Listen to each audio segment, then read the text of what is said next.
फरमाता है कौन तो नबी जो आदमो बैनल माए वद्दीन।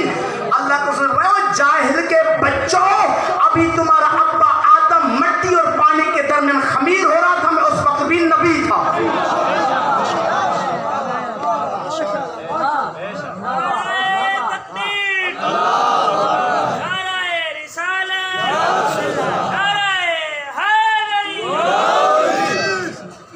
मेरे साहिबान, मेरे दोस्त, मेरे बुजुर्ग बैठे हुए, आप ईमान से बताओ, आसान सवाल पूछें। आप मुझे ये बताओ, मोमिन जो होता है, मोमिन इंसाफ परवर होता है या इंसाफ का खून उछालता है?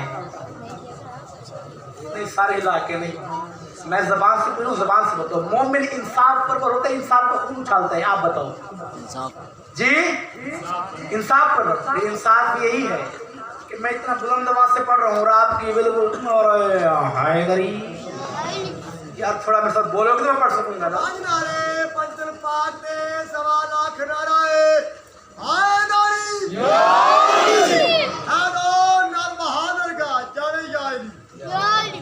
बात सुनो,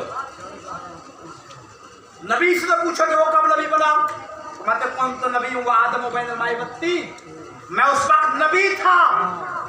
ये नहीं कहा कि मैं उस वक्त था, खाली था और नबी था में फर्क है। नबुव्वत ओहदा है। मोहम्मद फरमाने कि अभी तुम्हारा अब्बा आदम नहीं बना था कि मैं ओहदेदार नबी था। क्यों? क्योंकि अव्वलु मा खलक़ल्लाहु नूरी, अल्लाह ने सबसे पहले जिस चीज को खल्क किया वो मुझ मोहम्मद का नूर था। अल्लाह ने सबसे पहले जिस चीज को खल्क किया वो मुझ मोहम्मद का। लंगर शाह जी आप आगे आ जाए तो क्या ही बात थी, आगे आ जाए। जो बोलने वाले वो तो पीछे बाहर चले गए हैं और जो बुलवाने वाले वो आगे हैं। अव्वलु मा खलक़ल्लाहु नूरी, अल्लाह ने सबसे पहले जिस चीज को खल्क किया वो मुझ मोहम्मद का नूर था। या इस्लाम के नूर को कब खल्क किया? फरमाया जब कायनात में कुछ भी नहीं था, ना जमीन थी, ना आसमान था, ना सितारे थे, ना सियारे थे, ना सूरज था, ना चांद था, ना हवाएं थी, ना फिजाएं थी, ना खलाएं थी, ना जिन थे, ना इंस थे, ना नबी थे, ना रसूल थे, ना पैगंबर थे, ना वली थे। कायनात में कुछ भी नहीं था, ना जमीन का ज़ुमर्दी फर्श था, ना आसमान का नील को शामियाना था, ना सितारों सियारों की कंदीलें आवेज़ा हुई थी, ना लिखने के लिए कलम का कलम हुआ था, ना लोह की बेसात बिछी थी। अरे कायनात में कुछ भी नहीं था, कायनात में कुछ भी नहीं था, कायनात में कुछ भी नहीं था। वजूद तो था ही नहीं, अदम ही अदम था। अदम की मौजूदगी, अदम की वजूद की फिजा इम्कान को घेरे हुई थी।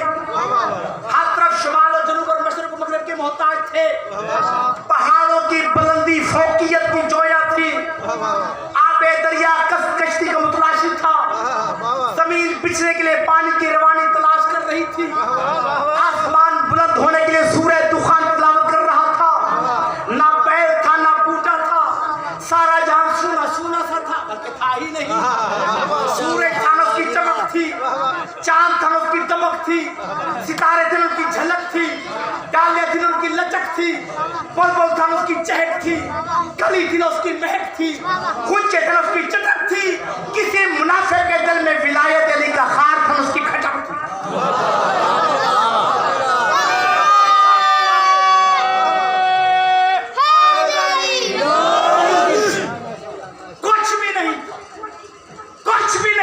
जब मेरे नूर को अल्लाह ने खल्क किया कुछ भी नहीं था, कुछ भी नहीं था, कुछ भी नहीं था, कुछ भी नहीं था। बस एक खालिक था जो बना रहा था। मखलूकात नूरी में से वो मोहम्मद था जो बन रहा था। एक लामकान बना रहा था, एक लामकान बन रहा था, एक लाजमान बना रहा था, एक लाजमान बन रहा था, एक लाजमान बना रहा था, एक लाजमान बन रहा था, एक बेमिसाल बना रहा था, एक बेमिसाल बन रहा था। और इतना बेमिसाल बनाया उस बेमिसाल ने इस बेमिसाल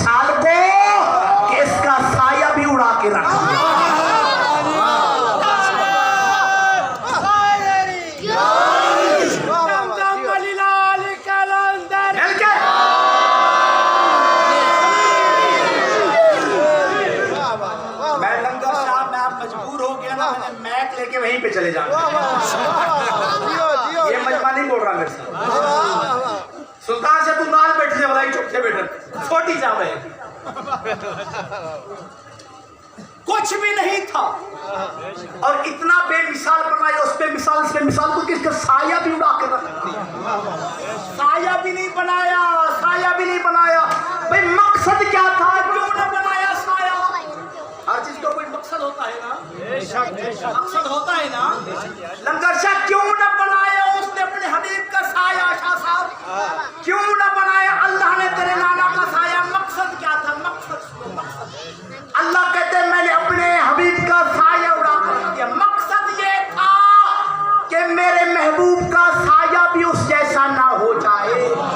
मकसद ये था कि मेरे महबूब का साया भी उस